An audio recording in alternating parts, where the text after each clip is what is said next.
Everyone, hope you're well. I wanted to make a quick video today telling you about the Barrow on Hampstead Heath in London. So I was at Hampstead Heath last weekend for a protest, and I also visited the Barrow and had been meaning to go here for a while. I'd heard it was one of the locations in London with a very high energy frequency, and I wanted to check it out for myself and see if I could pick up anything there. So if you're looking for it, it's to one side of Parliament Hill. So you just walk down the hill, kind of behind the hill. It's quite easy to spot. It's a mound of earth, which, as you can see in the pictures here, is now fenced off. Apparently, its main use was as a Bronze Age barrow, and a barrow is a mound of earth over the remains of the dead who were buried with their objects. And it has been excavated, and Bronze Age objects and bones and things were found there.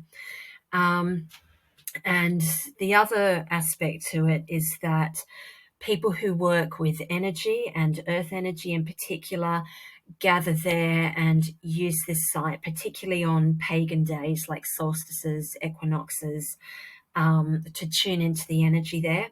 It's believed to be on a ley line junction. So that's like an intersection between ley lines, which are powerful psychic energy lines that crisscross the land.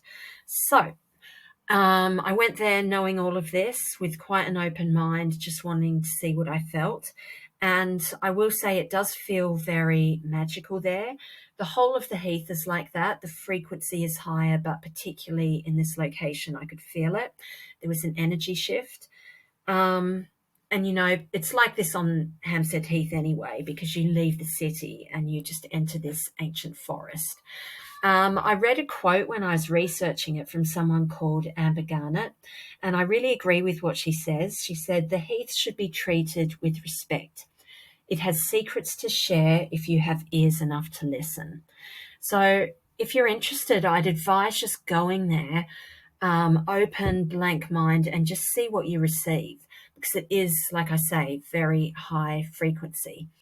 The message I got at the location was that if you go there with an open mind and an open heart and a sense of gratitude and respect for the land and the energy of it, that something will shift for you, okay? It won't magically solve your problems or take them away, but it will give you the shift in circumstances you need to find a way through a problem. It's also a very good place just for opening your mind, quiet meditation, and noticing any insights that come to you. So yes, I'd say it's well worth a visit if you're interested in this kind of thing and you're in London and you want to work with the earth energy here. And Hampstead itself is very beautiful. It's definitely got its own frequency and villagey type of feeling apart from the rest of London. And just be aware it's very hilly, so you'll be walking up and down. Wear comfortable shoes. Okay, hope that was interesting, and I'll talk again soon. Bye-bye.